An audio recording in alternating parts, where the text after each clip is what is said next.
Bonjour tout le monde, si vous voulez savoir mon petit secret pour maximiser vos résultats quand vous testez vos maximums, que ce soit à l'entraînement ou en compétition, aujourd'hui je vous donne mon petit secret. En attendant, n'hésitez pas à vous abonner à notre chaîne YouTube, puis on start ça tout de suite.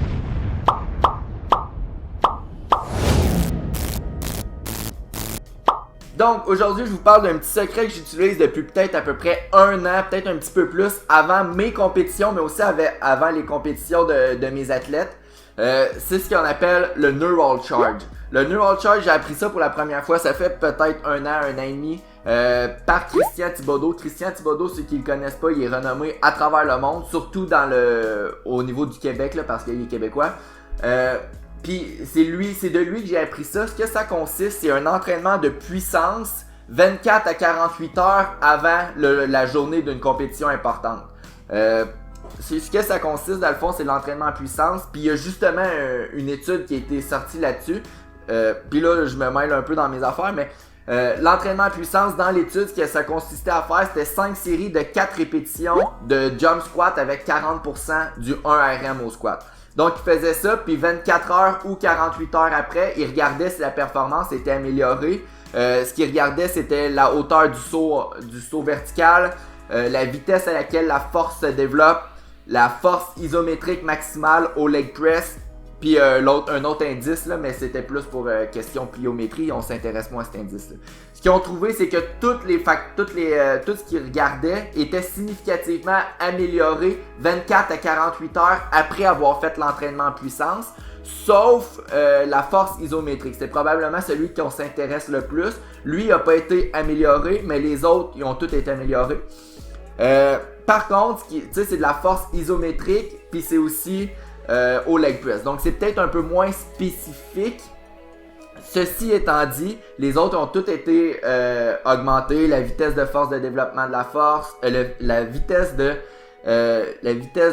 développement de la force, c'est ça, pardon. La hauteur du saut en mouvement, puis l'indice de plus de pliométrie, là, ça a tout été amélioré.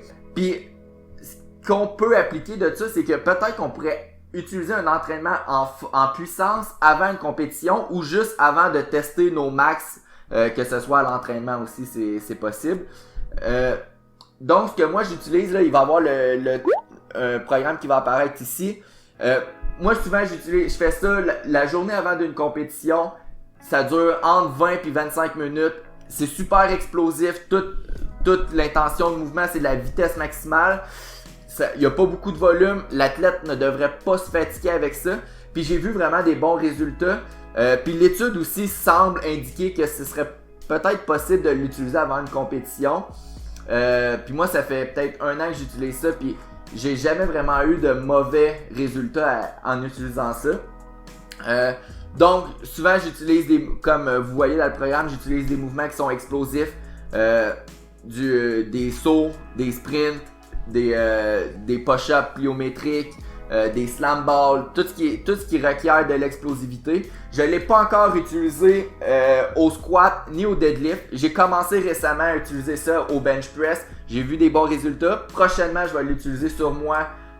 Par exemple, je vais faire 5 séries de 1 au squat à 30-40%, 5 séries de 1 au bench press à 30-40%, 5 séries de 1 au deadlift à 30-40%. En ce moment, j'avais un petit peu peur d'utiliser le squat puis le deadlift la journée avant la compétition, mais considérant que les charges sont super légères, je pense qu'éventuellement je vais pouvoir l'insérer. Mais pour l'instant, les mouvements que j'ai choisis, que je suis à l'aise, ça fonctionne super bien. Les raisons pourquoi ça pourrait augmenter, que ça l'augmente les performances. C'est pas encore 100% certain, mais il y aurait probablement le profil neurologique. Donc certains neurotransmetteurs se moduleraient en fonction de ce type d'entraînement-là. Par exemple, la dopamine pourrait augmenter, etc. C'est pas encore 100% sûr. Il y a aussi une question, peut-être la deuxième théorie, c'est au niveau de l'élasticité musculaire. C'est pas encore sûr à 100%.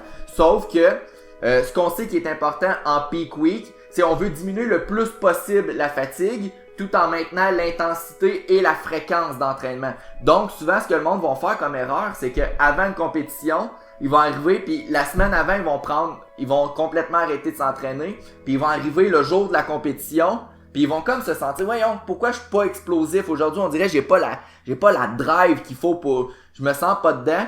Ben c'est justement des fois leur système nerveux, il tombe peut-être à off, donc il s'éteint un petit peu. Puis le fait de faire un neural charge ou un entraînement de puissance la journée avant la compétition, ça vient un peu stimuler notre système nerveux, puis ça permet la journée de la compétition de se sentir explosif, de se sentir dedans.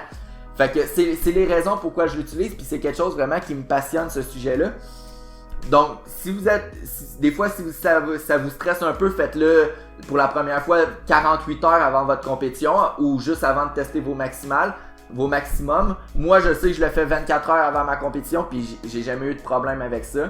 Peut-être les plus gros lifters, ceux qui récupèrent un petit peu plus difficilement, pourraient le faire 48 heures avant. Peut-être aussi essayer de favoriser des mouvements que vous êtes capable d'être explosif, mais que vous êtes habitué de faire. Donc si vous avez jamais fait de sprint en 4 ans, puis là vous décidez de faire un sprint pour la première fois la journée avant votre compétition, c'est peut-être pas une bonne idée. Donc favorisez des choses que vous êtes habitué, explosif, puis c'est pas mal ça. Essayez ça. Moi je l'utilise, je vais continuer à l'utiliser. Prochainement je vais l'utiliser squat, bench, deadlift 24 heures avant ma compétition, voir qu'est-ce que ça donne. Mais pour l'instant, la variante que je fais, ça fonctionne super bien.